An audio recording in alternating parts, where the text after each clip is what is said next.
विठ्ठल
मोठा का ओम नमो जी गणनायका उमा शंकराची सुद्धा चरणी ठेवूनिया माथा साष्टांग नमन दंडवत गुरुरा ब्रह्मा गुरुरा विष्णू गुरुरा देव महेश्वरा गुरुरा साक्षात परब्रह्मा तस्मै श्री गुरुवे नमः महायोग पीठे तटे भी स्मरध्या परमपुण्डलिकाय दत्तो मुनीन्द्रे समागत्य तिष्ठोत्तमानन्दकन्दो परब्रह्मलिङ्गं भजे पांडुरंगम पांडुरंगा करू प्रथम नमन दुसरे चरण संताचिया त्यांच्या कृपादाने कथेचा विस्तारो बाबाजी सद्गुरुदास तू का क्षणोक्षणी हाची करावा विचार तरावया पार भव सिंधू नाशिवंत देह जाणार सकळ आयुष्य खातो काळ सावधान विठ्ठल विठ्ठल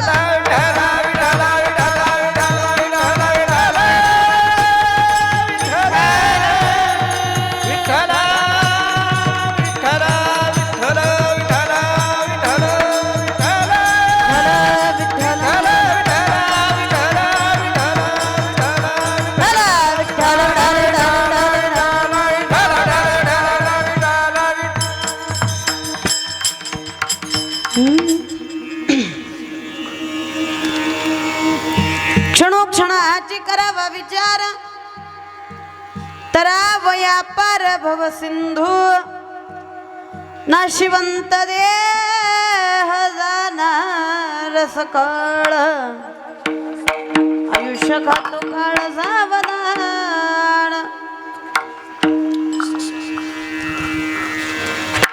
सुसंस्कृत सुशिक्षित परमार्थिकाची नगरी असणारे मौजे सराटी चालत असलेला अखंड हरिनाम सप्ताह श्रीमद ग्रंथराज ज्ञानेश्वरी पारायण सोहळा चालत असलेला सप्ताहातील आजचा तिसरा दिवस आजच्या तिसऱ्या दिवसाचं कीर्तन रूपी पुष्प माझ्यासारख्या अज्ञान बालकाच्या पदरी आले महाराज दुसऱ्याचं इसकटून घेतल्यावर असंच होते आपल्याला देवाना द्यावं लागतंय तेव्हा चांगलं होत असतंय दुसऱ्याच्या ताटात वाढलेलं मला पाहिजे म्हणून ताट उचललं की हेच बॉम्ब होते करावं काय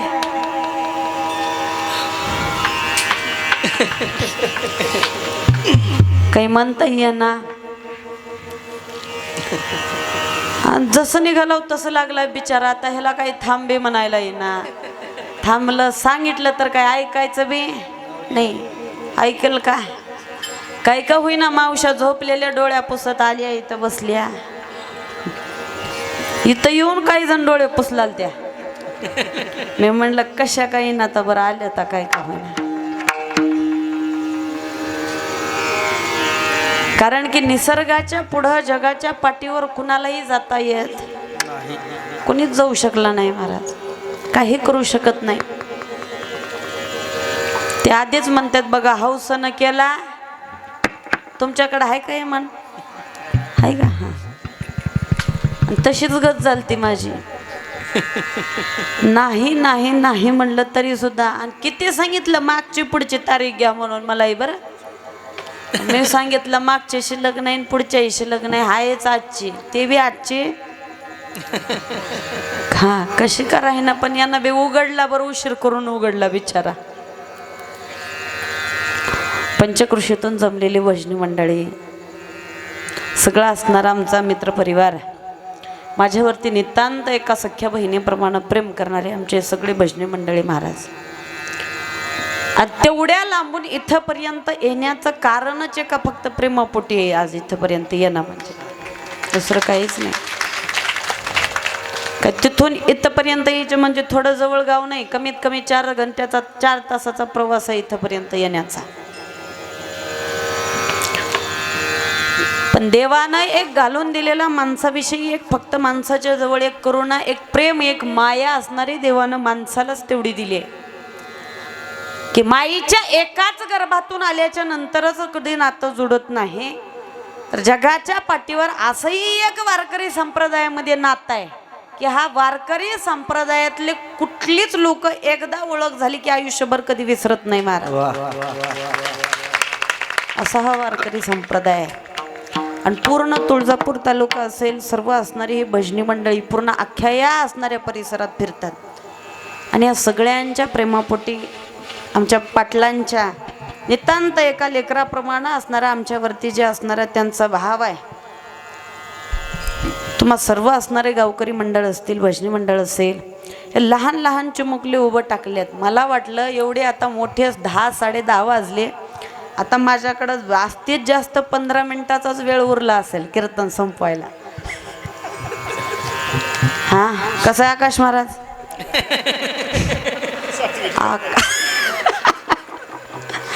सातच राहिल्यात का बघा.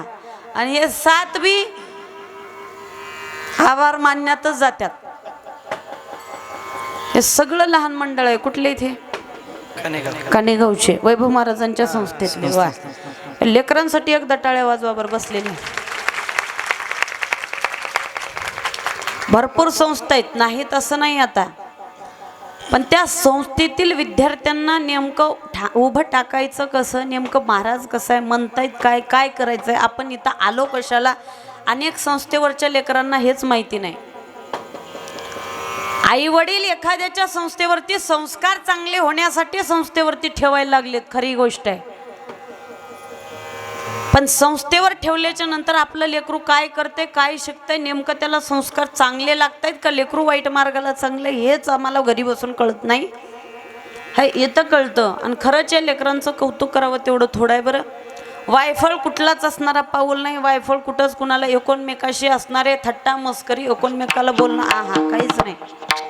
शांत असणारी वृत्ती लेकरांची आहे. त्याचप्रमाणे असणारे तुम्ही सगळे जमलेले भजनी मंडळी असाल, ऐकायला आलेले सगळ्यात ह्याचे तर धन्यवाद आहेतच आहेत. कारण की ह्यानेच बोलवले, आता तर ह्याने जात्यात कुठं. पण ऐकायला बसलेले सगळी मंडळी, एवढा उशीर जरी झाला तरी सुद्धा तुम्ही सगळेजण जमलात, त्याच्यासाठी तुमचे कोटी कोटी धन्यवाद. मृदंगाचार्य दादा, सेवेकरिता निवडलेला अभंग वारकरी संप्रदायाचे थोर संत जगद्गुरु तुकोबर यांचा 4 चरणाचा आहे. पण 3.5 हाताच्या नरदेहाला रस्त्याच्या बाहेर जाणाऱ्याला अमाप रस्त्यावरती आणणारा अभंग आहे. तुम्ही म्हणाल असं का म्हणताय? कारण की साधू संत सर्वसामान्य जीवाला असणाऱ्या संताला असणाऱ्या आपल्यासारख्याला सांगते, इकडे बघा, इकडे इकडे बघा, इकडे. हा, आपणाला जिथं जायचं नाही तिथं जायची लई सवय आहे. आणि त्यालाच बाया म्हणतात बरं. हा, जिनं बोलवलंय, जिथं जाऊ नको म्हणून सांगितलंय तिथं जातच नाही, तिला बाई कधी म्हणत नाही. नको म्हणलेल्या जागी जाणारच तिलाच बाई म्हणतात. कारण की फक्त तिथं जाऊ नको बघ, तिथं जायचं नाही एवढं सांगावं. नेमकं काय आहे ते बघायला जाणारच ती तिथं, काहीच राहीना बरं. आणि फक्त एकीला सांगायचं तुला म्हणून सांगलं लिहू, दुसरीला सांग नको. गाव पिटवून येते सगळं, तिलाच बाई म्हणतात. तुम्ही म्हणत असाल तुम्ही बी माझ्या सहित मला बी सोडणं असून का? हा, ऐक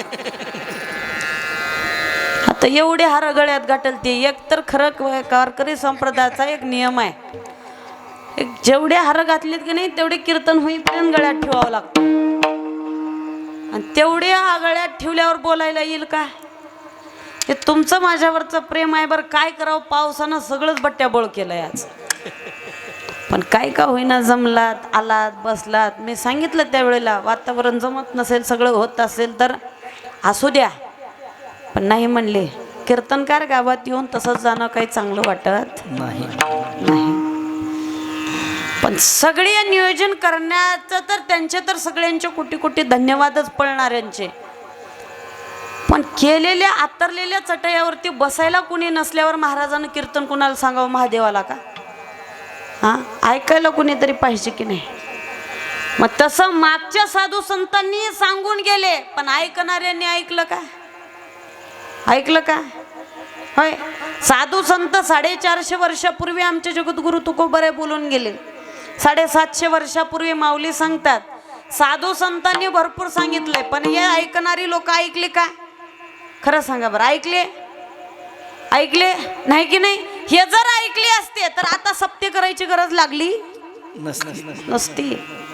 कारण की आमचे पूर्वजच आमचे असणाऱ्या आम्हा पहिल्याच्या गोष्टी सांगे ऐकले नाहीत महाराज. चोपदार कुठं निघाली आता?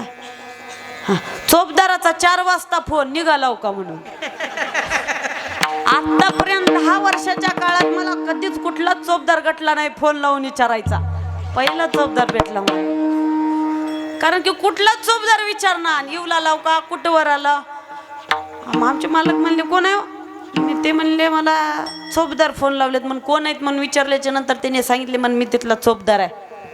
मी म्हणलं मग का चोपदार इकडे बी न्यायला येत असतात का? आमच्याकडे रीत आहे फक्त गावात गेल्यावर ज्या ठिकाणी आम्ही असणाऱ्या व्यवस्थेला बसलो तिथून मंदिरापर्यंत नेण्याचं, मंडपापर्यंत नेण्याचं चोपदाराचं काम असते. मग काय इकडे येतात का काय इकडले चोपदार म्हणले? ते म्हणले विचारायलेत म्हणजे ते निघालो का नाही म्हणजे तयार व्हायचं कळतंय. त्याच्यातही खरी कमालच आहे ना महाराज. महाराजाला फोन लावून विचारणं, फक्त येताना विचारला आता जाताना बी विचारा 4:05 फोन लावा पोहोचलाव का म्हणून.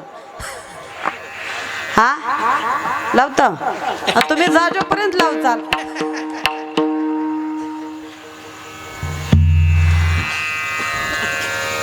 काही लोक सांगतात जुन्या काळातली लोक चांगली होती महाराज.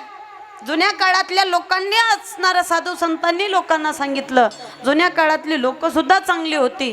तुम्ही जुन्या काळातल्या लोकांनी ऐकलं असतं तर सप्ते आता झाले नसते, गरज लागली नसती असं सांगताय. खरं सांगा बरं जुन्या काळातली लोक चांगली होती का? बसलेले सराटीचे मंडळ ऐका होती? खरं सांगा बरं होते का? कोण म्हणते चांगले होते म्हणून? हातवरी करा बरं.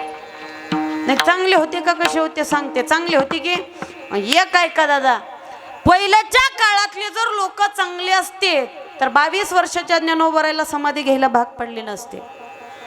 त्या लेकरांना खाण्यासाठी तरफडावं लागलं नसतं. जगद्गुरु तुकोबरायांना गावाच्या बाहेर काढले नसते. लिहिलेली गाथा इंद्रायणीमध्ये बुडवली नसती. मग कोण म्हणते पहिल्याची लोक चांगली होती म्हणून? समाज हा पहिलेही कधी चांगला नव्हता, समाज आताही चांगला नाही, समाज शेवटीपर्यंत कधी चांगला राहणार नाही. त्याच्यासाठी एक करावं लागतं, आपण चांगलं राहावं लागतं. एकदा आपण चांगले झालो की नाही अख्खं जग चांगलं होतं. धर्मराजा एकटाच चांगला होता. धर्मराजाला दुसऱ्यामध्ये कधीच वाईट माणूस दिसला नाही. आणि दुर्योधन वाईट जन्मल्यापासून मरेपर्यंत होता. दुर्योधनाला कुठलाच व्यक्ती चांगला दिसला नाही. मग चांगले आहेत का वाईट हे बघण्याचा दृष्टिकोन आपला असावा लागतो. लोकांनी काही आपणाला एखादा शब्द नाव ठेवला म्हणून आपण दुसऱ्यावरती कधीच रागवायचं नाही. आपोआप तीच लोक एक ना एक दिवस आपल्या जवळ आल्याशिवाय राहत नाही. विश्वास त्याच्यावरती ठेवाव, सगळं त्याच्यावरती सोडलं. जगानं टाकून दिलं तर चालतं पण देवानं टाकून देऊ नये. एकदा त्यानं उचलून धरलं तर आयुष्यामध्ये कुठलाही काय पलट होऊ शकतो काय सांगता येत नाही महाराज. आणि त्यानं जर टाकून दिलं तर 5 मिनिटाचा जरी वेळ विमानतळावरती जायला लागत असला तरी सुद्धा कुणी वाचवू शकत नाही. म्हणताय की नाही? माहिती की परवा 1 महिन्याखाली एक प्रकरण घडलं. कोणतं? आपले महाराष्ट्राचे उपमुख्यमंत्री आहे की नाही अजितदादा पवार. एक गोष्ट सांगते ऐका. विमानतळावरती उतरायला किती वेळ लागणार होते? फक्त 5 मिनिट. 5 मिनिटामध्ये विमानतळावरती विमान उतरणार होतं. आमाप सगळी त्यांची असणारी जेवढी मंडळ आहे तेवढे गाड्या घेऊन उभं टाकलेली होती विमानतळावरती. गळ्यात घालण्यासाठी हार होता, हातात देण्यासाठी बुके होता, सगळ्या गोष्टी समोर होत्या. फक्त 5 मिनिटाचा 1 सेकंद चुकला, विमानतळावरती उतरणारं विमान खाईमध्ये पडलं. काय कमी होतं का हो सांगा बरं? एक तरी गोष्ट सांगा, काय कमी होतं? स्वतः असणारा देशाचा राजा होता की नाही? उपमुख्यमंत्री म्हणजे अख्खा महाराष्ट्र हलवण्याची ताकद होती. आज रात्रीतून लाडक्या बहिणी बंद म्हणल्यावर बंद होत्या की नाही? अर्ध्या निम्या तशा बी बंद पडल्यात. आधीच पडल्यात का? इकडल्या का चालू आहेत? पडल्यात. माझे बी बंद पडले. खरं आकाश महाराज माझे बी बंद पडले. तुम्ही म्हणसाल तुम्हाला का करायचे म्हणाव त्यांची 1,500 अजून. आमच्या शेजारच्या बायालाही म्हणायला चालू केले की. आणि आधीच त्यांचा माझा 2-2, 4-4 नाही 8-8 दिवस कधीच गाठ पडत नाही. आणि नेमकं असं होतंय की जल्दी लेकरांची घरातल्या गाठ पडत नाही. सकाळी लेकरं शाळेला जाईपर्यंत आम्ही उठत नाही. आणि लेकरा शाळेतून येईपर्यंत 5 वाजता आम्ही घरी राहत नाही, आणि आता आम्ही घरी जाजोपर्यंत लेकरं झोपीत राहतात. मग लेकराची जल्दी गाठ पडत नाही, मग शेजाऱ्याची तर पडायचे काही विषयच नाही. आमच्या शेजारची बाई लई इकडून तिकडून तिकडून इकडं, तिचं माझं जमतच नाही कधीच.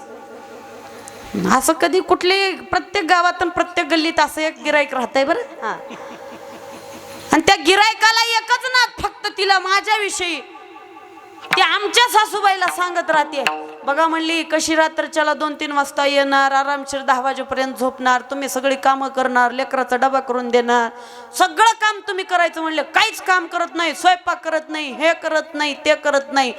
कारण की तिची सासू तिला कुठलंच काम करू लागू देत नाही, उठल्यापासून तिलाच करावं लागतंय. आमची सासू तिनं सांगितलेलं ऐकत नाही. सगळ्यात मोठी गोष्ट इथं होती, आणि त्यातल्या त्यात असणारं मला कुठलंच काम लागत नाही, तिला ती चिंता पडते. आरामशीर महाराणीसारखे उठणार, जेवणार, आमाप कीर्तनाला जाणार, येणार, दुपारची कथा वेगळीच, रात्री कीर्तन वेगळंच, कथेचा शिदा येणार वेगळाच. इथं सगळं चांगलं आहे म्हणलं, आणि तिनं नेमकं एका दिवशी माझ्या पुढून इथं असं चालू केली की मला 1,500 पडले, मला 1,500 पडले, आणि माझी केवायशीच झालं नाही. मी म्हणलं तिने लई इकडून तिकडं म्हणाले, हो बघा तर जाऊन एवढं बँकेत माझे पैसे का बरं बंद पडलेत. मालक म्हणले तुला का करायचे, बस घेऊ ग गपचिप. मी म्हणलं नाही नाही, म्हणलं तिनं लईच म्हणत हिंडलेली. म्हणलं जावा बघून या. कसली किती बी शिकलेली बाई राहू द्या, दुसऱ्या बाईनं जर एखादी गोष्ट म्हणावं, हिनं त्याचा निकाल लावल्याशिवाय राहणार. मी म्हणलं जावा बघून या आधी. ते गेले, त्यांनी सांगितलं तुझी केवायसी करायची राहिली होती आणि तुझे पैसे बंद पडले. मी म्हणलं देवा, एवढा रात ना पाठ हिंडला, पाऊस म्हणा, वारा कौर म्हणा, तुझ्यासाठी एवढं फिरला रात ना दिवस, 1,500 का बरं बंद पडला असशील, माझे का वाईट केलं ते एवढं तुझं म्हणले. मी म्हणल्याबरोबर आमचे मालक काय म्हणले माहितीये का, अमोल महाराज, ते म्हणले एक देवानं तुझे 1,500 रुपये बंद केले. कथेला यायचे 1,00,000 रुपये, कीर्तनाचे 10-11 हजार रुपये. हे कोण देऊ लागले म्हणले, तुला देव देऊ लागलाय का सरकार देऊ लागले, मग तुला हे पाहिजेत का ते पाहिजे ते सांग म्हणले मला आधी, म्हणजे कळतंय. मी म्हणलं 1,500 बंद पडलेले बरं झाले की, इकडले बरे आहेत काय, अवघड आहे की नाही. त्याच्यासाठी जेवढं देऊ लागले तेवढ्यात समाधान न राहणारा प्राणी म्हणजे माणूस. ह्याला किती बी मिळू द्या. मला एक सांगा, देवानं किती पैसा दिल्याच्या नंतर माणूस देवाला म्हणेन आता बाद झाला, आता ह्याच्या पुढे देऊ नको म्हणाल का, म्हणाल? मरेपर्यंत सुद्धा म्हणणार कधीच नाही. कारण की यानं ज्याच्यासाठी कमवतोय तेच गोष्ट कधीच भरणार नाही, त्याचं नाव आहे पोट.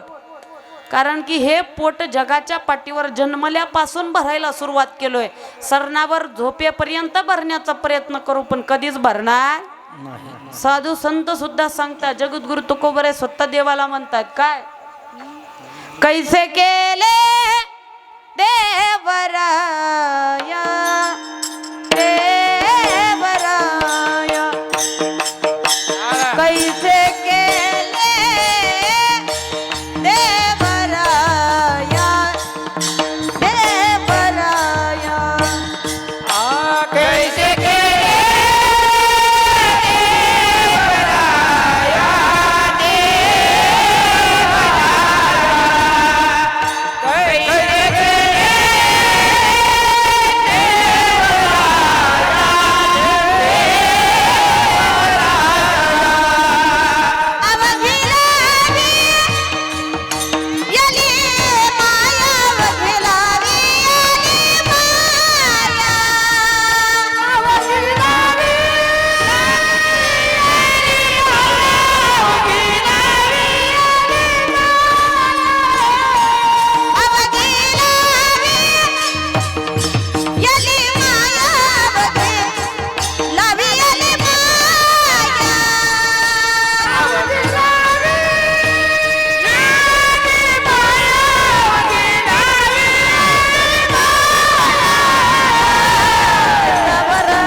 कैसे केले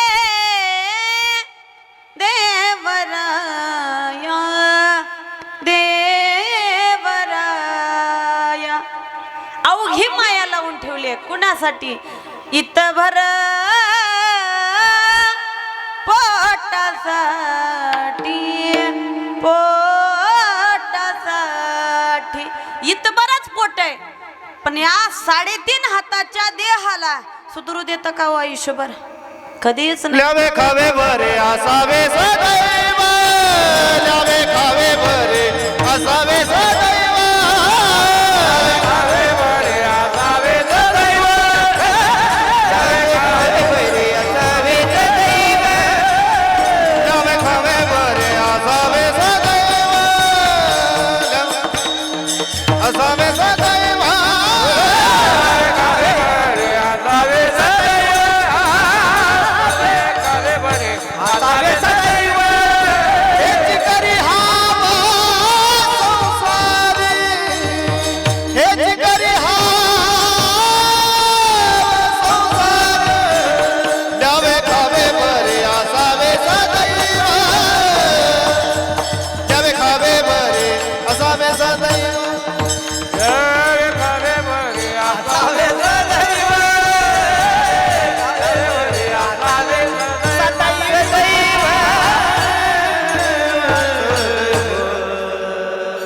गायक लय हुशार आहेत बरं. हा एक कौन चढी एक आहे तर आणि जुनं ते सोनं राहते आधीच, जुन्यापासूनच सुरुवात होणार. ते म्हणले इथं जमत नाही का नाही, हा सोडून द्यायचं, उग जास्त नाद करत बसायचा नाही. जिथं जमणं, आणि ते खरंच आहे महाराज, ज्या गोष्टी आपणाला कसलीच माहित नाही तिथं उग माझं ज्ञान पंचाज्ञा म्हणायचं नाही, उग गपचीप बसायचं. जिथं कळतंय तिथं गुणानं गपचीप बसायचं नाही. फक्त एक असावं लागतं, त्याच्या टोकापर्यंत माहिती राहावं. अर्ध्या मधात माहिती आहे आणि अर्ध्या मधातलं पुढचं माहीतच नाही, मग ते अर्ध्या मधात गेलं की फजिती झाल्याशिवाय राहत नाही, उपयोगाची नाही. मग इथं सांगणारे तुकोबर आहेत. अरे जन्माला आलो पण कशासाठी आलो हेच माहितीये का? माहितीये? खरं सांगा बरं, स्वतःच्या मनाला एक प्रश्न करून बघा. आम्ही जन्माला आलो खरी गोष्ट आहे, पण जन्माला या आयुष्यामध्ये जगत असताना आलो कशासाठी, काय करायचंय, करतोय काय हेच अजून आम्हाला माहिती नाही. काही लोक मरेपर्यंत त्यांना अजून समजलं नाही की नेमकं करायचं काय आहे ते. लहानपणापासून भाऊबंद जमू देत नाही, मोठ्या झालं, लग्न झाली, जिकडं तिकडं बाजूला राहिले, सगळे चांगले झाले, आणि हा असणाऱ्या गरीब एका ठिकाणी टाकून दिलं. 4-2 एकर शेती दिली आणि त्यावेळेला कष्ट करायला सुरुवात केली. बायकोनं सांगितलं आयुष्यामध्ये तुम्ही काहीच केलं नाही, भावांनी सगळे मोठी घरं बांधून घेतली, बाजूला निघाले, तुम्हाला आताही काही जमत नाही.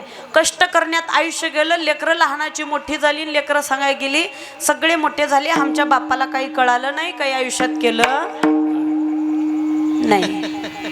असे काही लोक आहेत की उन्हामध्येच केस पांढरे होऊन गेले, पण काही आयुष्यातलं नेमकं करायला काय आलं तो हेच समजलं नाही. त्याच्यासाठी निर्णय घेत असताना कुठल्याही गोष्टीचा आपलं जर त्याच्यामध्ये अहित असेल आणि दुसऱ्या माणूस जर वाईट मार्गाने आपल्यावरती अहित करत असेल तर कधीच त्या गोष्टीला स्वीकार करायचा नाही. आणि आपल्यामुळं जर एखाद्या चांगल्याचं चांगलं होत असेल तर त्याला मात्र आपलं वाईट जरी झालं तरी चालेल, पण त्या माणसाला मात्र कधी, कारण की कुणाचं चांगलं केल्याच्या नंतर तो देव आपलं वाईट होऊ देणार नाही. म्हणून तुकोबारे सांगतात, माझं सांगणं एक आहे, आयुष्य थोडं आहे. कलियुगातलं माणसाचं वयर्ष असणारं 100 वर्षे, पण माणूस 100 वर्ष जगतोय का सध्या? का विचार करा बरं, कोण जगते? 60-70च्या मध्ये का बाहेर माणूस जगायला लागला महाराज? 100 वर्ष कोणीही जगत नाही. मग तुमचं म्हणणं काय आहे तुकोबर आहे? तर महाराज म्हणले देवानं दिलेला हा जो देह आहे की नाही, त्याला क्षणाक्षणाला विचार करा. क्षणा हाची करा विचार, अंतरा वया पार, क्षणाक्षणाला विचार करा. एक आहे का आयुष्यात विचार करायचा कसा, तर इथून तरुण जाण्याचा. मग महाराज ज्या गोष्टीमध्ये आम्हाला सुख मिळतं त्या गोष्टी करणं म्हणजे तरुण जाणं, असंच आहे का? महाराज म्हणले या जर हातानं चांगली गोष्ट घडली तर चांगलं आपल्यासोबत घडतं. आणि या जर हातानं वाईट गोष्ट जर केली तर आपल्याबरोबर तेच वाईट झाल्याशिवाय राहत नाही. तुम्ही म्हणाला असं का बरं? असंही होतं का? उदाहरण सांगते म्हणजे लक्षात येईल ऐका. विठ्ठल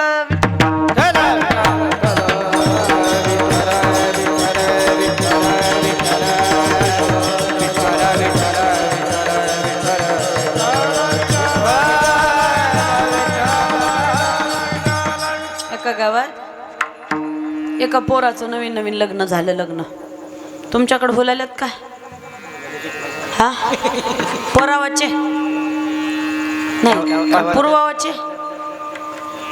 हा, हलते हा,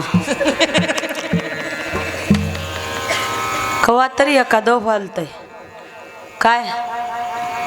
हा, हो बाया बोल ना का सराठीच्या.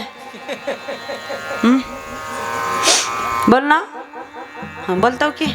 आता ऐका, पोराचं लगीन झालं. पोराचं कारण की पोराचे लग्न व्हायचे आताच्या काळाला लय अवघड. आमच्या गावात तर 35 आहेत आणि रोज बस स्टँडला बसून राहतात. आता रोज जाताना एक जण जवळ येणार म्हणे एवढं हिंडला एक तर पुरगी बघा. आता पुरी बघाय चाललावं.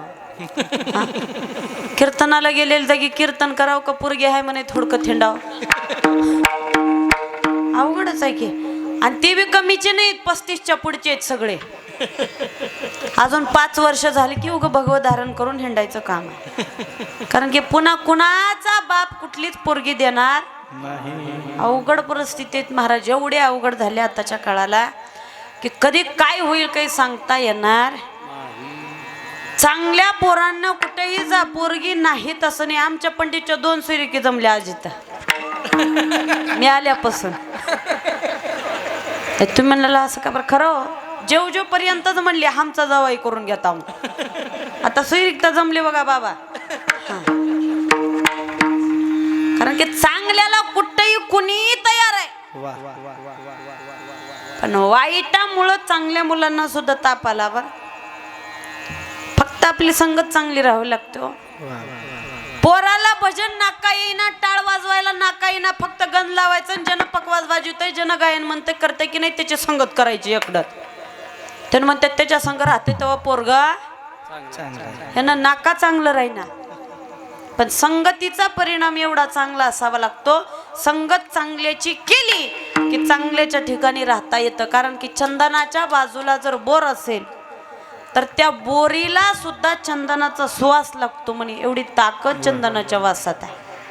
तसं संप्रदायात जर एखादा आला, जरी गळ्यात माळ नसली तर संप्रदायाची वागणूक बघून गळ्यामध्ये माळ घालून घेतल्याशिवाय राहणार नाही. इतकी ताकद संप्रदायाची. म्हणून चांगल्या लोकांच्या संगतीत राहावं लागतं. पोराची सोयरीक जमली, लग्न झालं. लग्न घरामध्ये आता नवीन नवरा नवरी आणि त्या पोराचे 80 वर्षाचे वडील, 3 जण घरात, दुसरं माणूस कुणीच नाही. 4-2 महिने लग्नाला झाले. एक दिवस पोरग ऑफिसवरनं आलं, डब्बा असणारा आपटला आणि पोरग बायकोला विचारायला ए म्हणलं इकडे. त्यानं सांगितले काय? काय नाही म्हणला. बाबा कुठे आहे? ते म्हणले आतमध्ये आहेत, आत्ता औषध घेतले, झोपलेत. त्यानं सांगितलं 4 महिने झालं म्हणलं लग्नाला, कुठं बाहेर जायला येणार, कुठं जेवायला जायला येणार, फिरायला येणार, काय नाही म्हणला. उठलं की ह्यांना औषधं गोळ्या जेवणं खाणं ह्यांच्यामध्ये दिवस चाललाय तुझा. मग काय करता? काय नाही म्हणला. बाबाची बॅग भरतो निहून वृद्धाश्रमात सोडून येतो. पोरानं सांगितलं. बायको म्हणली म्हणूनच मला माझ्या मायबापाची लय दया येते म्हणली. का बर? कारण की मी काहीच म्हणायची गरज नाही म्हणली. एवढा चांगला नवरा देव आधीच बघून दिलाय म्हणली मला. 4 महिने झालं माझ्या मनात येत आहे, पण तुम्हाला कसं म्हणावं म्हणून मी मनात नव्हते म्हणली. हा, रायखेलचे बाबा मात्र एवढं पाठ म्हण्या म्हणणं गेल ते म्हणले. आता म्हणावं तर कसं म्हणावं? 4 दिवस नवीन नवरी आलेली, त्या नव्या नवरीचे 9 दिवस असतात की नाही. कारण की तिनं सगळ्याचा आटा कटा घेईपर्यंत कुणाला काहीच म्हणत नाही. मग सगळेजण सासू कसे, सासरा कसा आहे, ननंद कसे, सगळेजण आधी बघणार, मगच पुढचा पाऊल उचलणार. कुठल्याच नवीन येणाऱ्या कुठल्याच नवरीला आपणाला वाईट म्हणावं असं वाटत नाही. पण घरातल्या लोकांच्या प्रतिक्रियेमुळंच तिची वागणूक बदलत असते बरं. हा एका हातानं कुठलीच टाळी वाजत नाही महाराज. उगा आपण असणार दुसऱ्याला दोष देऊन आपल्या झापून ठेवायचे नाहीत. आणि कुठं कुठं उलट घडतं. घरातले सगळे चांगले राहतात पण ही येणारा नीट नमुना नसताय. हे येणारा नमुना वाईट असतो. मग अख्ख्या चांगल्या घराचा नाश करून जातं ते. इथंही असणारं पालट असणारी बुद्धी पालट असते. यानं म्हणले मग कस करणार आहात? काय नाही म्हणला. आतमध्ये गेला, बापाला उठवलं आणि सांगितलं बाबा उठा म्हणला. चला. आपणच बॅग भरून घेतली. बाबाला हाताला पकडलं, आणून गाडीवरती पाठीमागं बसवलं, पुढं बॅग ठेवली, गाडीला किक मारली, वृद्धाश्रमाच्या समोर आला, बापाला खाली उतरवलं आणि पोरानं गाडी पुढं हाणली. बापाला उतरवलेल्या जागी 1 नाही 2 नाही काही नाही. पोरग निघून गेलं. 1-2 तास निघून गेले आणि 2 तासाच्या नंतर घरी आलं. घरी येऊन दार ठोठावायला सुरुवात केलं. दार उघडलं. दार पुढं बघतोय तर काय, बापच आहे. 80 वर्षाचा म्हातारा बाबा समोर उभं टाकलाय. एक सांगू का तुम्हाला, एक गुढे असणारी या 2 गोष्टीची बुद्धिमत्तेची नैल नवल वाटते महाराज मला. एक मांजर आणि दुसरे म्हातारी माणसं कुठं बी नेऊन सोडा, नीट घरला येतात. कुठं बी सोडा आणि टीका म्हणून सांग ना बरं. यांची बुद्धीच लय चपळ असते. तू म्हणाला असं का बरं म्हणलेला? कारण की आमच्या गावात एकाच्या घरी मांजर होतं पाळल्यालं. ते चांगलंच थोडे दिवस राहिलं पुन्हा कशात बी दुधात तोंड घाल, भातात तोंड घाल, हिंडलालं की बोंबलत. तर घर मालकानं पोत्यात घातलं आणि रात्रीच्या टायमाला ह्याला नेऊन लांब सोडाव म्हणून गेला. एवढ्या लांब गेलं लोक फोनवर बोलाल तर त्याच्या नादात ह्याला कुठवर आलो हेच कळायनी. मांजराला खाली सोडलं आणि महागारी फिरलं. कुणीकडं आला ते समजना की आता वाट सापडणार. मांजराच्या माग नीट घरला आलं. त्याच्यासाठी म्हातारे आणि मांजर कुठं बी सोडा नीट घरला येतात. आणि म्हणला बाबा कसं आलो? त्याने म्हणलं तू तिथं सोडलास, अर्धा तास वाट बघितलं तू काय आला नाहीस. म्हणलं मी बॅग उचलून घरला आलो. त्याने म्हणले तुम्ही काय माझा पाठलाग सोडू नका म्हणला, तुम्ही माझ्या उरावरच बसा. बापानं सांगितलं झालंय काय? काय नाही म्हणला. आता आपल्या आपल्या कामात निघून गेला. 1 नाही 2 नाही 4 वर्षाचा कालावधी लुटून गेला. ऑफिसमध्ये काय चर्चा झाली काय माहिती. एका दिवशी ऑफिसवरनं घरी आला, डबा टेकवला, बायकोला सांगितलं इकडे. ती सांगितली काय हो? काय नाही म्हणला, बाबाला तीर्थयात्रेला घेऊन जाणार आहे. ती सांगितली कस काय? रोज येऊन किरकिर करणारे बाबाला तीर्थयात्रेला घेऊन जाणार. त्यांना सांगितलं यांना काशीला नेतो आणि तिथं नेऊन तिथल्या गंगेमध्ये लोटून देतो म्हणला. काय करायचं यांना ठेवून? रात्रंदिवस यांचा त्रास झालाय त्रास. बायकोनं म्हणली बघा तुमचं काय करायचंय ते. हिला आधीच पाहिजे होतं तेच. आतमध्ये गेला, बापाला सांगितलं बाबा उठा. त्यांनी सांगितलं काय? काय नाही म्हणला, लई दिवस झालं तुम्हाला तीर्थयात्रेला जावं वाटतं की नाही, चला म्हणलं तुम्हाला काशी दाखवून आणतो. बापाच्या जवळ गेला, बापाला सांगितलं. बापानं सांगितलं जो मुलगा रोज रात्री आल्याच्या नंतर दोघांची माझ्याविषयी भांडणं होतात, तो मुलगा आज तीर्थयात्रा करण्यासाठी मला कस काय नेतोय? बापालाही विचार पडलाय. पण बापानं स्वतःच्या मनात विचार केला काय उपयोग नाही म्हणला अशा ठिकाणी राहून. जिथं आपली काडीची किंमत नाही तिथं राहण्यातही अर्थ नाही. जावं त्या काशीमध्ये, रोज मिळालेलं खावं, नाही मिळालं तर उपाशी झोपावं. जिथं जागा मिळाली तिथं दिवस जाऊन असणारे दिवस काढावे. ज्या दिवशी मरण येईल त्या दिवशी मरून जावं. काय उपयोग नाही म्हणला अशा ठिकाणी राहून. बाप विचार करायला लागलाय. तेवढ्यामध्ये पोरानं सांगितलं उठा चला. बापानं सांगितलं बॅग भरून घेतो दाद्या. पोरग म्हणायला लागलं बॅग भरायची काही गरज नाही, उद्या आपल्याला लगेच वापस यायचंय. बापानं काहीच विचार केला नाही. अरे ज्याला वापस आणायचंय त्याची बॅग भरली जाते, ज्याला आणायचं नाही त्याची कधीच बॅग भरली जात. खरं सांगा बरं चराटीचे तुम्ही लोक, आजपर्यंत किती मेलेल्या लोकांच्या बॅगा भरून दिल्या काय? कधीच नाही. कधी मेलेल्या माणसाला विचारलं का बाबा उद्याचे कपडे तुम्हाला लागणार आहेत का? कधी कुणाची बॅग भरून दिली का मेलेल्या माणसाची? कधीच नाही. बापानं ओळखलं आता हा मुलगा आपल्याला वापस आणणार नाही, तिथं सोडून येणार आहे एवढं बापाला माहिती होतं, पण मारणार आहे म्हणून माहीत नाही. लागत असलेलं थोडंफार बापानं पिशवीमध्ये सामान घेतलं आणि बाप निघाला. रेल्वेमध्ये बसले, काशी मधल्या रेल्वे स्टेशनला रात्री 2 वाजता दोघंही उतरले महाराज. रात्रीच्या 2 वाजता रेल्वे स्टेशनला दोघंही उतरले. बाप्पांना सांगितलं, दाद्या इथं कुठंतरी जागा बघू, दोघंही आराम करू, सकाळी उठून आपण स्नान करायला जाऊ. त्यावेळेला पोरग म्हणायला लागला, अण्णा ऐका, आताच्या टायमाला गर्दी राहत नाही, सकाळी गर्दी होते म्हणला स्नानाला, आत्ताच गंगेला जाऊन स्नान करून येऊ. कारण की पोराच्या मनात विचार होता, सकाळी जर स्नान करायला गेलो तर उद्याच्याला मी जर बापाला पाण्यात लोटून दिलं, कुणीतरी तिथं असेल आणि कुणीतरी वाचवून बाजूला काढेल, पुन्हा हा म्हातारा अजून घरी येईल. पोराला चिंता होती. रात्रीच्या 2 वाजता तिथं कुणीही राहणार नाही. बापाचं पोरग ऐकत नव्हतं. 2 जणही उठले आणि समोर आले. समोर ज्या वेळेला गंगेच्या तटावरती येऊन उभं टाकले, बापांना सांगितलं, जा आतमध्ये जाऊन असणारे तो आंघोळ करून ये. पोरानं असणारी ऐकल्याबरोबर तो म्हणायला लागला, नाही, 2 जणही आतमध्ये जाऊन दर्शन असणारं स्नान करून यायचं. बाप्पांना सांगितलं, मी म्हातारा माणूस, आतमध्ये मला तेवढा पाण्यात थंडगार जमणार नाही, इथंच हातपाय देऊन मी कडेला बसतो, जा.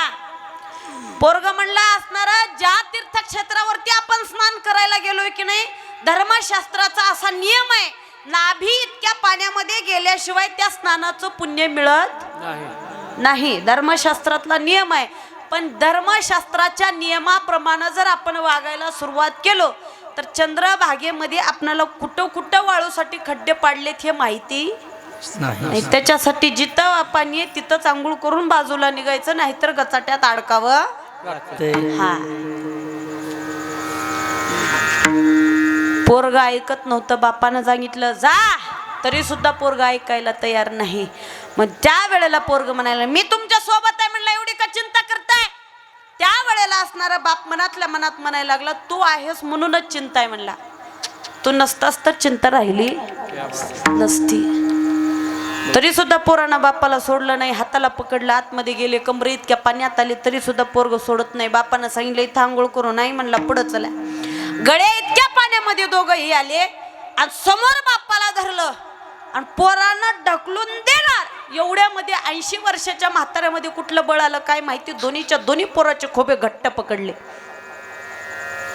पोरग वैतागलं. पोरग बापाला म्हणायला लागलं, बाबा ऐका, मला तुम्हाला इथून वापस न्यायचं नाही, इथं तुम्हाला तीर्थक्षेत्र दाखवण्यासाठी नाही, काशीचा विश्वनाथाचं दर्शन करण्यासाठी नाही, तर मी तुम्हाला इथं मारण्यासाठी आणलंय आणि तुम्ही बिनधास्त इथं मरा, मी तुम्हाला इथून सोबत घेऊन जाणार नाही, माझे हात सोडा. एवढे शब्द ऐकल्याबरोबर बापाच्या डोळ्यातून पाणी आलं महाराज, पाणी. आणि तो बाप रडत रडत पोराला सांगायला लागला, दाद्या तू मला लोटून दे, मार, मला काहीच म्हणणं नाही, पण मला ह्या गळ्या इतक्या पाण्यात लोटून न देता कमरे इतक्या पाण्यात नेऊन लोटून दे. पोरानं सांगितलं, गळ्या इतक्या पाण्यामध्ये लोटून दिल्यावरही पुढे तुम्ही वाहत जाऊन मरणारच आहात, कमरा इतक्या पाण्यातही लोटून दिलं तरी तुम्ही पुढे वाहत जाऊन मरणारच आहात. मला एक सांगा, इथं लोटून देण्यात आणि तिथं लोटून देण्यात काय फरक आहे? त्यावेळेला बाप पोराला सांगायला सुरुवात केला, दाद्या ज्या ठिकाणी तू मला लोटून देतोय की नाही, याच ठिकाणी मी माझ्या बापाला लोटून दिलतं म्हणला. केले कर्म झाले त्याची भोगाले, उपजाले मेले ऐसे, उपजाले मेले ऐसे किती. कर्म झाले त्याची भोगाले, उपजाले मेले ऐसे किती, उपजाले मेले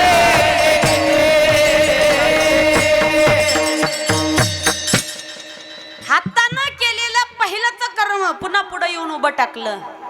आणि तो बाप म्हणायला लागला, मला तुझा कळवळा वाटतोय, उद्याच्याला तुझं पोरग तुला आणून इथंच ढकलून देऊ नाही. कमरे इतक्या पाण्यात जर तुझ्या पोरानं लोटून दिलं तर तुला कुणीतरी वाचवायला येईल आणि तू कडेला जाशील आणि वाचशील का, म्हणून मी तुला सांगतोय म्हणला, कमरे इतक्या पाण्यात लोटून दे. दृष्टांत संपला, सिद्धांत सांगायचा नीट आहे का बरं. तुकोबरायांना लोकांचा प्रश्न होता, महाराज खरंच या देवानं दिलेला हा देह आहे, मग हाताचं कर्म एकदा चुकलं तर काय होतं? चुकलेलं कर्म व्याजासहित फेडावं लागतं. मग हे कर्म न चुकण्यासाठी काय करावं? महाराज म्हणले एकच करावं लागतं अभंगाच्या पहिल्या चरणात.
गायकासाठी एकदा टाळ्या वाजवा बरं. हे असं चिरकून तर वाळून चालाव तेवढे. हाय एवढं चढ म्हणल्यावर तब्येत वाचवतारते होय. हा हे आमच्यासारखे उगत नेवा तर मग सांगे असलं म्हणल्यावर वाळून जायचंच काम आहे. ते घरचे बरंच सांभाळतात एवढे म्हणल्यावर. लग्न झाले का? हा म्हणूनच बरं आहे. झाल्यावर लय अवघड आहे. तिने म्हणते उग चिरकून येऊ लागले तिथं जाऊन म्हणते काय महाराजाच्या बायकोच अशा बोलतात.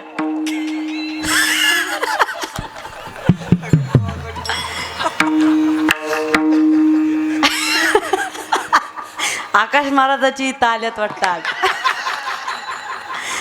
है की नाही? नाही त्याने म्हणणार मला माहिती आहे बरं तसं. हा नाही लय अवघड आहे. महाराजकी करायची म्हणजे सोपी गोष्ट आहे वाटतंय होय तुम्हाला? महाराजकी मध्ये आल्याच्या नंतर इथं येणं तुम्हाला फक्त इथं 2 तास उभं टाकले, नंबर 100 बोलले, आरामशीर 10,000 घेऊन गेले. बरं झालं. किती बघा ह्यांचा किती थाट आहे. आम्हाला रातपाट कष्ट करावे लागलेले. हे बोंबलं 4-4 घंट्यापासून आधी गाडीत बसून आलेले राहतात. कटाळून जातात त्याच्यात बसून. मी सोपी गोष्ट नाही. आणि तुम्हाला इथं 2 तास बोलायलासाठी फक्त हा 4 चरणाचा अभंग तयार करायला असणारा 4-4 8-8 दिवस जातात चांगले अभंग सोडवणाऱ्या कीर्तनकारांना. सोपी गोष्ट नाही. उगा अभंग सोडवणं म्हणजे काही उगं नाही. मग उग गोष्टी सांगून जाण्याला त्यालाही काही अर्थ नाही. महाराज तुम्ही अभंग आलाय कशासाठी? कीर्तन करण्यासाठी. मग अभंग काय आहे? बोलतोय काय? आणि समाज पुढचा समाज असणारा. तर आपण अभंग एकीकड, महाराज एकीकड, गायक एकीकड आणि आरती एकीकड. महाराजाने एकदा पहिल्यांदा अभंग घेतला आणि शेवटी आरतीलाच गटला म्हणल्यावर अवघडच आहे. त्याचाही ताळमेळ नसेल तर बसलेले लय तशालाच बसलेले म्हणतात लय भारी महाराज होता रात्रचा. आता उद्याच्या लय म्हणणार झाले बाई 11:30 वाजले तर बी कीर्तन संपवून गेली ती इजा चमकुला त्या तर बी होय. थांबल ती 10:30ला संपवती कसं 11:30 लगेच. आता कसं बी 4:30 वाजे कोणा काही कीर्तन सुटत तू गुन्हा ना आधी सुट म्हणावं इथून होय. तसंच आहे का? एक सांगू ह्या देहाला जगायला लई लागत नाही. फक्त स्वतःच्या मनाला एक प्रश्न करून बघा. सगळी शहाणी आहात, माझ्यापेक्षा कितीतरी पटीनं तुम्ही हुशार मंडळी आहात. एक गोष्ट फक्त एक विचार करा, एकच मिनिटासाठी स्वतःचा विचार करायला शिका. तुम्ही म्हणत असाल असं का?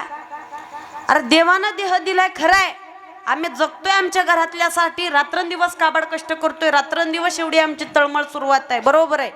पण ज्या दिवशी आपण निघून जाऊ, ज्या दिवशी आपल्यावरती कुठला तरी काळ उडवेल, त्या दिवशी आपल्या घरातले सुद्धा आपल्या सोबत येणार कधीच नाही. त्याच्यासाठी वाईट कामं करून कमाई करून ह्यांची पोटं भरत बसण्यापेक्षा चांगल्या मार्गाने पैसा कमवायला शिका, नीतिमत्तेनं जगा. आणि आपली नीतिमत्ता आज चांगलं वागलेलं आपल्याला 100 वर्ष जिवंत ठेवतं महाराज. कधी बी माणूस मेल्याच्या नंतर लोक म्हणतात बरं झालं गावाचा काटा निघाला, लई वंगळ होतं म्हणतात वंगळ असल्यावर. आणि चांगलं असल्यावर वाईटातल्या वाईट माणसाच्या सुद्धा डोळ्यातून पाणी येतं. अरे म्हणला माणूस कसा का असना, मला जरी बोलत नसला तरी माणूस चांगला होता. म्हणून तुकोबारांना प्रश्न करणारी लोक म्हणतात महाराज अहो आमच्या हातानं केलेलं कर्म चुकू नये याच्यासाठी काय करावं? महाराज म्हणले क्षणाक्षणाला आठवणीत ठेवा, क्षणोक्षणा हाची करावा विचार, रात्रंदिवस हेच असणारा विचार असावा. कोणता? तर आम्हाला हे करायचंय. अरे म्हणलं माझ्या आयुष्यात ही जर गोष्ट चुकली तर माझं सगळंच चुकलं. काही लोक विचारच करत नाहीत, आमापच मोकार हिंडत्यात उगाच बिना कामाचं. कसल्याच गोष्टीचा त्यांना ताळमेळच राहीना. बरं आहे खोटं आहे खरं आहे काय नाही, माझं वाईट होणार आहे का दुसऱ्याचं वाईट होणार आहे हे समजत सुद्धा. तुम्ही म्हणाल असे बी असतात का? एक उदाहरण सांगते म्हणजे लक्षात येईल का. विठ्ठल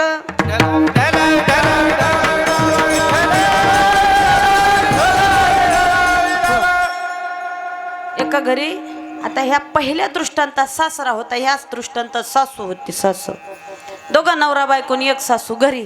तुम्ही म्हणाल एवढे कुठून हुडकून आणता सासून सासरे? अभंग सोडवायचा म्हणल्यावर सगळेच गोळा करावं लागते. हा म्हातारी आजी होती घरी, आणि सुनाचं म्हातारीचं जरा बी जमुनी घरी, जरा बी जमत नाही. काय करावं कळत नव्हतं. पोरग वैतागून गेलं. बायकोने एका दिवशी सांगितले कामावरून आल्यावर, ऐका म्हणले एकतर तुमच्या माईला ठेवून घ्या नाहीतर एकतर मला ठेवून. म्हणताव का असं सराटीच्या बाया? हा म्हणाव की नाही? हा चांगले तुम्ही, मला माहिती आहे बरं, इथून लईदा गेलो आम्ही इथून, म्हणून माहिती आहे.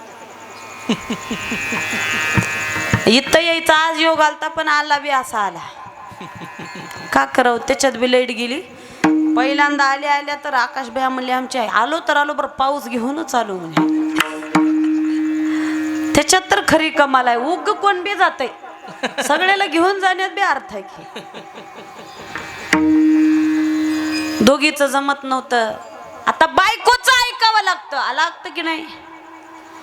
बायकोचं ऐकावं लागलं. त्यानं म्हणलं आई चल म्हणलं तुला शेतामध्ये मस्तपैकी नंबर 1चं शेड मारून देतो. आता पहिल्याच्या काळात शेड म्हणजे कोप करून देणे. आईनं विचार केला रोज उठलं की माझ्या लेकराला त्रास होण्यापेक्षा एकदाच आपण तिथं जाऊन बसलेलं बरं. काय करायचंय म्हणले, उपयोग काय आहे त्या गोष्टीचा. आई शेतामध्ये आली, नंबर 1ची असणारी कोप पोरानं करून दिली. रात्रंदिवस आयचा तिथं जायचा, दिवसभर शेतातली कामं करायची, जिकडं तिकडं बघायचं, आणि रात्रीची रात्र असणारी कोपीमध्ये घालायची. रोज पोरगा सकाळी कामावरती जात असताना आईला भाकर देऊन जायचं, आणि संध्याकाळी कामावरून आलं की पुन्हा भाकर आणून द्यायचं. सूनबाई शेताकडे येत नव्हती. आणि बापा शेता पहिल्यांदा लगीन करताना किती एकर शेता विचारल्याशिवाय राहत नाही. पण पुन्हा मुलगी शेताला कामाला जाता कामा नाही.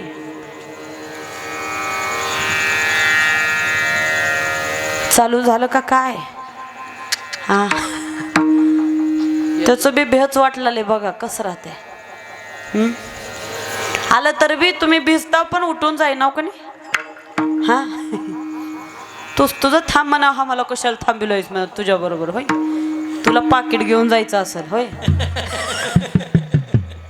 हा मी काय रिकाम टेकडे. हा नाही माझ्या बरोबर तुम्हाला बी द्यायला लावते बरं. इथंच बसा बघा पाऊस गेल्यावर. हा हा चला जाऊ द्या. का सांगलाल ते कीर्तन? ते तर पाठच आहे की रायखेलचे बाबा. हा ते तर पाठच आहे कीर्तन आहे की नाही? आम्ही सांगितल्यावर तुला कशाला आणलो असतो म्हणाव तिथून होय. ते बरोबरच आहे. हे हुशार दिसलेले पुढे बसलेला का लगे बघलाले आत्ता तर सांगितलं की हे पहिल्यांदाच हा तर बी आपली सवय जाईनाच. आणि मग तिला हिनं आल्यापासून आमच्याच माग लागली आहे. आमदा आणला तर आणला पाटील पुन्हा आणू का बघा म्हणावं.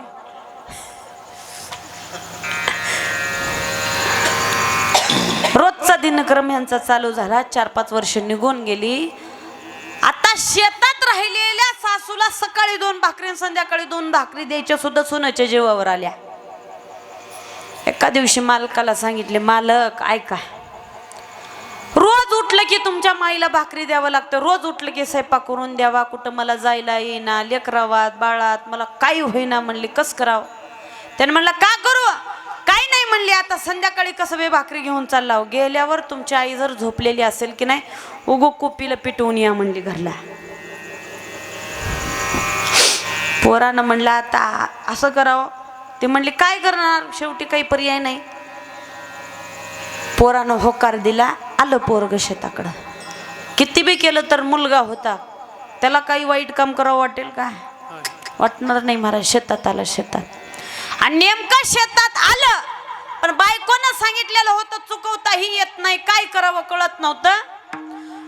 पोरग शेतामध्ये आल्याच्या नंतर त्यानं तेवढ्यामध्ये ह्यांच्या जुंदळ्यामध्ये लोकाच्या म्हशी जनावर सुटले होते आणि माय कुपीतलं उठून त्या जनावराला हाणायला त्या जुंदळ्यात गेलते. अंधार पडलेला होता. पोरग आलं, भाकरी आणायच्या तिकडच गेल्या. आल्याच्या नंतर पुऱ्या कुपीवरती पेट्रोल टाकलं आणि पेटवून दिलं पेटवून. आणि हे सगळं त्या जुंदळ्यातून माईनं बघितलं. माय म्हणली सुनाच्या तर मनात नव्हतं, पण माझ्या लेकराला आपल्या ताब्यात घेऊन मला मारण्याचा प्रयत्न केलाय. आता ह्यांना जिवंत आहे म्हणून कळण्यात काय अर्थ नाही म्हणली. पोरग निघून गेला. सुनबाई एवढी खुश होती की सासू आता मरून गेली. 1 नाही 2 नाही 10-12 दिवसाचा कालावधी निघून गेला. सासू शेतात थांबली नाही. शेताच्या बाजूला थोडंफार जंगल होतं आणि तिथं एका झाडा दिवसभर फिरायचं, काही झाडावरची फळं खायची आणि रात्रीच्या टायमाला झाडावर जाऊन बसायचं. 10-12 दिवस निघून गेले. सुनानं सासू तर थाटात गोड जेवण केलं आणि गोड जेवणाला नुकती फिकती करून गाव जेवण जीव घालतात महाराज. आधी नाका भाकर खाऊ घालणं होणार है की नाही. मेल्यावर पुन्हा रडत्यात करलाल ते की म्हणताव का. इकडले नाही आमच्याकडचे, तुमचे आमच्या भाषेत लय फरक आहे की नाही. आमची लातूरची भाषा लई वेगळी महाराज. खाल्लो का, पिलो का, बसलो का, आलो का, गेलो का, बर्याव का, हा का करला लाव, का करला लावलाच लय हसत्यात आमच्याकडच्या भाषेला. का करला लाव म्हणलं कीच हसत्यात जास्त करून. तर हे सगळे जेवढं मंडळ आहे का हे आमचं, हे फोन लावले की बरे आहो का करला लाव, आम्ही म्हणलं की हे बोलायचं सोडून देऊन आधी हसायचं चालू करतात हे सगळे. आता ज्याचे त्याचे जिकडला तिकडला भाग आहे बघा. तुमच्याकडले आम्ही बोलायला लागलो की आम्हाला वेगळं वाटतं की नाही. 10, 12, 13, 14 दिवस निघून गेले. एका दिवशी गावामध्ये 4-5 चोरांना असणारी चोरी केली. चोरी आणि या जंगलात आले आणि झाडाखाली बसले. 4 जण होते. 4च्या वाटा टाकला. 1 वाटा उरायला चालू झाला. तेवढ्यामध्ये त्याने सांगितलं पहिला वाटा कोण उचलणार. वरी बसलेली म्हातारी म्हणली मी उचलणार. आता हिने म्हणले रात्रचा टाइम आहे तो कोण आलं. म्हातारीला 15 दिवस झालं डोक्याला तेल नव्हतं. म्हातारी पांढरी शिप्पट केस, 9वारी साडी घातलेली, भूत दिसायला चालू केली. हे 4च्या 4 तिथंच टाकून दिले. झाडान पळून गेले महाराज. कुठं गेले काही पत्ताच नाही त्यांचा. हे निघून गेले खरे, पण निघून गेलेले म्हातारी खाली उतरली. सगळे पैसे घेतले. माईचं अंतकरण होतं. पैसा एवढा घेतला कुठं तर जावं, आपला पण काहीतरी घ्यावं, खावं पिवं निवांत राहावं की ते सगळं गटुडं बांधलीन घरी आली. घरी येऊन दार ठोठावायला लागली. पिंट्या दार काढ. हा आता माईचा आवाज यायला चालू झाला. पण पिंट्या म्हणला ए उड जा दार काढ जा. तिनं पांघरून घेऊन गोदडीत तुमचं तुम्ही बघा जावा, भूत होऊन आली असली तर कस करा. आणि त्यानं म्हणला मला काय केली तर तुमची माया आहे म्हणली, बघून घेईल, मला काय देणं घेणं नाही. त्यानं म्हणला दुसरं कोण असल्यावर हाका मारी. तिने म्हणली कोण कराय ना मला का करायचे. रात्रीच्या टायमाला कुठल्याच बाया आपण उठून दार काढीत नाही. उठा हो, किती का झो गाड झोपीत राही ना, उठा बघा जावा कोण आहे ती. हिला खाल्लं तर का होईल बर. हा दुसऱ्यानंच जावं लागते. आणि उठला दार काढल्याबरोबर बघतोय तर काय भिसूर अवतार माईचा झालाय. कोण आहे. पिंट्या मी तुझी माय आहे रे. माईला आतमध्ये घेतलं. आई आणि तू इथं कशी.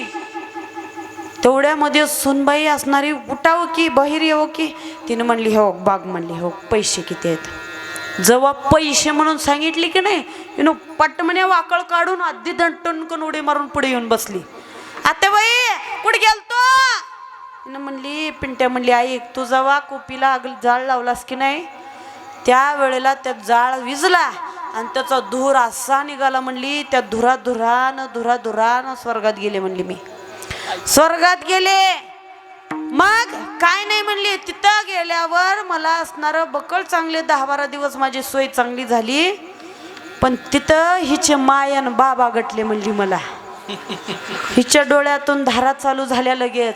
माझे माय बाप होते काय म्हणले आत्याबाई. काय नाही म्हणले त्यांनी पैसे लय गोळा केल्यात. एवढे पैसे घेऊन जावा आणि आमच्या सकुला द्या.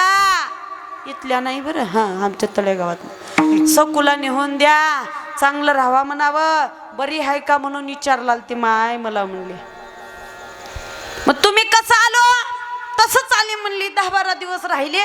एवढे पैसे तुम्हाला दोघाला देऊन जावं म्हणून आले. मग तिनं म्हणली माझे बाय बाप तर चांगले आहेत की आत्याबाई. चांगले आहेत पण तुझी लई याद करला ती माय. एकदा उगा आमच्या सकुला एक रात्र येऊन जा म्हणावं म्हणल्यात. म्हणले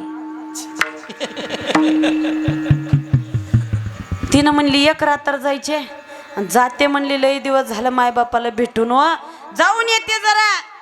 ह्यांना सांगितलं उगा गबास. ह्याला सगळं माहित होतं सगळं कळलं. उगा गबास काय बी असणार असं काही राहत नाही. तिनं म्हणली तुम्ही गबसा म्हणली. आत्याबाई तिथवर जाऊन माघारी आल्या तर मला कसं जायला येणार म्हणली. आत्याबाई कसं जावं लागतंय. काय नाही म्हणली माझ्या शेतात नवऱ्याला कोप करायला लावावं लागतंय.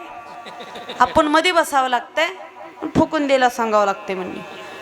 हिनं नवऱ्याला कोप बी करायला लावली. नवरा बी कटाळून गेल तर का करताय बिचार. हिच्या बैठा कोप केलं. हिनं मध्ये जाऊन बसली. पिटू का पेटवा म्हणली लावून द्या. ह्यानं जरा विचार करायला लागला. नको काही उग बस ऐक. तिनं म्हणली तुम्ही ऐका म्हणली माझं उग कधी तर ऐका जाओ. सासूबाईनं एवढे पैसे घेऊन आले म्हणले मी मोठे संदूकच घेऊन येते म्हणली. तिथून पैसे येतात उग तसंच येणार नाही. सगळं पेट्रोल टाकलं आणि पेटवून दिले महाराज. कोप अशी पेटली.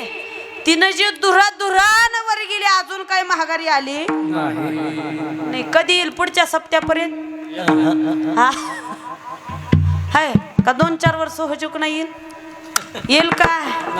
मग काही लोकांना विचारच राहत नाही काय करलेलं हेच याची असणारी त्यांना भानगडच माहिती नाही. म्हणून तुकोबाराय म्हणतात विचार करावा लागतो पण क्षणाला करा. काही लोकांना नेमकं करायचंय काय ह्याचाच विचार नाही म्हणूनच काटा निघून तसं धुराधुरानं जावं लागते. त्याच्यासाठीच साधू संतांचं सांगणं एक आहे विचार करा. कारण की आपल्या या 3.5 हाताच्या नरदेहाचा भरवसा नाही. नाशिवंत देह जाणार सकळ. आयुष्य खातो काळ सावधान. महाराज म्हणले आयुष्यामध्ये काही लोक काहीच करत नाहीत. साधू संत तुकडोजी बाबा बोलतात क्या किया क्या किया क्या किया रे क्या किया क्या किया रे तूने जीवन गवा दिया क्या किया रे जिसे पाना था उसको तो खो दिया रे पाना था उसको तो खो दिया क्या किया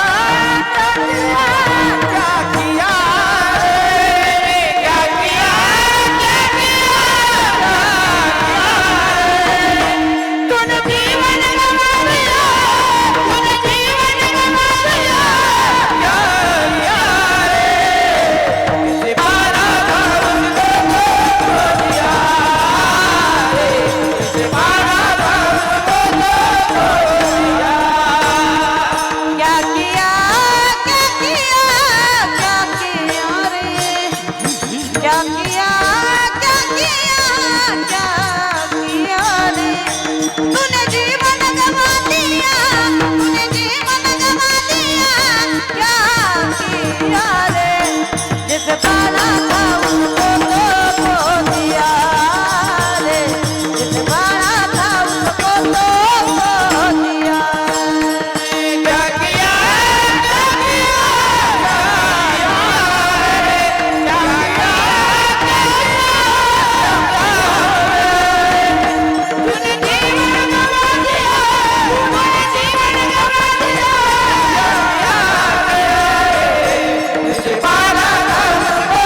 किया रे क्या किया रे पाना था उसको तो खो दिया रे पाना था उसको तो खो दिया क्या किया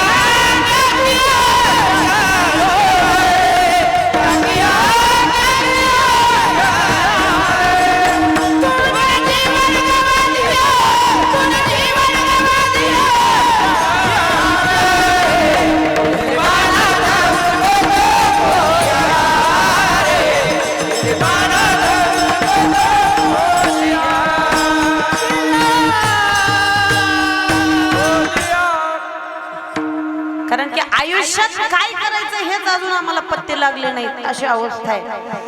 आणि त्याच्यासाठी आपल्या कुळातलं जर काही चांगलं झालेलं असेल तर यात विकू कमी करा हा तर हातून चांगले काम आपोआप देव करून घेतो. बरं त्याला काही ना काही कारण लावणारच लावणार. तुम्हाला एक वाटत असेल, एक गोष्ट तुम्हाला सांगते ऐका, हा सप्ताह होणं म्हणजे असणारे हा माणसाचं कार्य नाही, हे करून घेण्याचं काम त्याच्या हातात आहे. एका ठिकाणी 50-50 लाख रुपये खर्च करणारी लोक आहेत, पण सप्त्याला वातावरण तयार होत नाही. पण पाऊस येऊन रात्री 10:30ला कीर्तन तयार चालू होऊन सुद्धा 12 वाजल्यात अजून एक जण सुद्धा उठणं म्हणजे ताकद आहे का? इजा चमकू लागल्या तर बी इतत दडी देऊन बसलेल्यात, पण जायचा पत्ता नाही.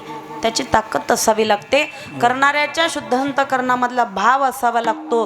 आणि हे करणं म्हणजे कुठलीही गोष्ट असताना संत कृपा झाली आणि इमारत जसं म्हणतात की नाही तसं आपल्या घरातल्या पूर्वजांची पुण्याई असल्याशिवाय हे कार्य हातानं होत नाही, कुठलंच होत नाही. तुम्ही म्हणत असाल असं का म्हणताय? घराची वास्तू करा, घरात बांधा, कुठलंही चांगलं घरात काम करा तर घरातल्या पूर्वजांची पुण्याई लागते. हे तर नामस्मरण आहे. अमाप किती लोकांच्या मुखामधून असणारा हा तुम्हाला ज्ञान ऐकायला मिळतंय आणि किती जणांचे कान ऐकत असतील. हे फक्त एकट्या पाटलांचं असणारे हे कार्य नाही, तर पाठीमागं झालेल्या पिढ्यांचं उद्धार होण्याचं कारण हे सप्ताह आहे. बरं अरे बाबा, एक दिवसाचा कार्यक्रम करायचा, नुसते मायबापाच्या पुण्यतिथ्या करायच्या म्हणल्या करोडो रुपयाच्या संपत्ती येतं, पण करायचं म्हणजे जीवावर येतं. एवढी अवघड गोष्टी आहेत महाराज, भरपूर आहे. घरात काय असणार, जळता जळे ना, एकदा पेटवून दिलं तर 6 महिना जळणार एवढं आहे घरात, पण करायची तयारी नाही. एवढ्या अवघड गोष्टी येतात. पण हे करत असताना तुमच्या घरामध्ये कुणीतरी पूर्वी असणाऱ्या परमार्थातला 1 नंबर 1चा साधू संत या घरात होऊन जावा लागतो. पूर्वीची असणारी मंडळी या घरातली नंबर 1ची कीर्तनकार असणारे असू द्या, याचं सांगत नाही, पण परमार्थातला संत असल्याशिवाय, याच्यामधला देवावरचा भाव असल्याशिवाय हे कार्य देव फिरून आपल्या ठिकाणी आणून कधीच आणणार, कधीच येत नाही. मग मला वाटतं तुमच्या घरामध्ये कुणीतरी असणार असं होऊन गेलं असावं. आणि त्याच्यासाठी मला याची कुठलीच कल्पना नाही. बरं कोण होता? आजी होती, आजोबा होते, आजी होत्या परमार्थातली. हा, त्याच्यासाठीच हे वारसा पुढं पुढं चालायला लागला. म्हणूनच तुम्हाला या परमार्थाची आवड आहे. त्याच्यामध्ये मंथन सुद्धा पुढं असणाऱ्या परमार्थात आलेला आहे. कारण की मागं जेवढे वाईट मार्गानं ज्या बापानं आजा पंजानं संपत्ती कमवलेली असू द्या, एका ठिकाणी एका रात्री 100 एकर शेती जुगारात आज्यानं कमवलती. एका रात्रीत 100 एकर शेती जुगारात कमवलती आणि नातानं तीच शेती एका रात्रीत जुगारात घालून टाकली. महाराज, जसं घेणारा येतो की नाही तसं देणारे सुद्धा जन्माला येतात, तसं परमार्थाचं सुद्धा तेच आहे. पण एक जन्माला, आता वंशावळी बघायला लागलो की नाही आपण, जगद्गुरु तुकोबराय 450 वर्ष पूर्ण झाले, पण अजून त्यांच्या वंशावळी आहेतच की नाही. नाथ महाराजांची वंशावळी आहे. पुण्य हातानं करत चला, आपोआप फळ मिळत जातं महाराज. आणि हे कार्य करून घेण्याचं साधू संतांची ताकद आहे. त्याच्यामुळे या हातानं असणारं सगळ्यांच्या कार्य घडत चाललेलं आहे. त्याचप्रमाणे या जगद्गुरु तुकोबराय अभंगात सांगतात महाराज की तुझ्या देहाचा भरवसा नाही, नशिवंत देह जाणार सकळ, आयुष्य खातो काळ सावधान. मग काय करू तर संत समागमी धरावी आवडी, करावी तातडी परमार्थाची. साधू संतांच्या संगतीत जाण, परमार्थाला लागा, तातडीनं लागा. कारण की देहाला या आयुष्य जास्त नाही, अल्प आयुष्य मानव देह, शतगणिले ते अर्धरात्र खाय, त्यामध्ये बालत्व पिढा आरोग्य क्षय काय भजनासी उरले ते पाहे ग. मग महाराज शेवटी सांगा तुमचा देव, आम्ही तुमच्या देवापर्यंत गेलो, परमार्थही केला. मग जसं असणार आहे, ज्याप्रमाणे दुसऱ्याच्या गल्ल्यामध्ये पैसे टाकावे लागतात तसं पैसे टाकल्याशिवाय तुमचाही देव आमचा होत नाही का? तर महाराज म्हणतात जोपर्यंत प्रपंचाचा धूर डोळ्यातला काढणार नाही, तुका म्हणी इह लोकी काय व्यवहारे आणि नका डोळे धूर भरुणी, जोपर्यंत तो धूर बाजूला काढणार नाही तोपर्यंत निर्गुण रूपातला देव सगुण रूपात दिसणार नाही. मग याच्यासाठी काय करावं लागतं? महाराज म्हणले क्षणोक्षणाची करावा विचार, तरावया पार भव सिंधू. बोलण्याच्या ओघामध्ये माझ्या वाणीतून एखादा शब्द कटू गेला असेल, तुम्हाला पटला नसेल, तुमच्या हृदयाला रुतला असेल, अबाल बुद्धीचा दोष समजून माझा मला परत करा. झालेली सेवा सर्वांच्या चरणावरती, त्या महादेवाच्या चरणावरती, मृदंगाचार्य पेटी मास्तर टाळकरी माळकरी वारकरी सर्वांच्या चरणावरती समर्पित करून माझ्या असणाऱ्या सेवेला पूर्णविराम. महाराज चुकलं हुकलं असेल, वेळ जास्तीची नव्हती आणि आताही असणारं तुम्हाला अडकवून ठेवण्यात अर्थ नाही, कारण की वातावरण बिघडायचं दिसतंय. पुन्हा अजून असंच कधी जर येण्याचा योग आला तर असाच असणारा पुन्हा फक्त पाऊस येऊन या, आम्ही येऊ फक्त पाऊस येऊ नये एवढी विनंती करा. कारण की असणारा त्या निसर्गाच्या पुढं देवानं जन्माला कुठं यायचंय, कधी मरायचंय आणि वास नसणारा हा निसर्ग, 3 गोष्टी माणसाच्या हातात दिल्या नाही महाराज. कारण की कधी काय होऊ शकतं सांगता येत नाही. त्याच्यासाठी असणारं झालेली सेवा सर्वांच्या चरणावरती समर्पित करून हा सुंदर अशा प्रकारचा उत्सव असणारा असाच वर्षानुवर्ष असणारे चालत राहावा, त्याच्यासाठी त्या महादेवाच्या पांडुरंगाच्या चरणावरती साष्टांग दंडवत घालून सेवेला पूर्णविराम. महाराज विठोबा रखुमा.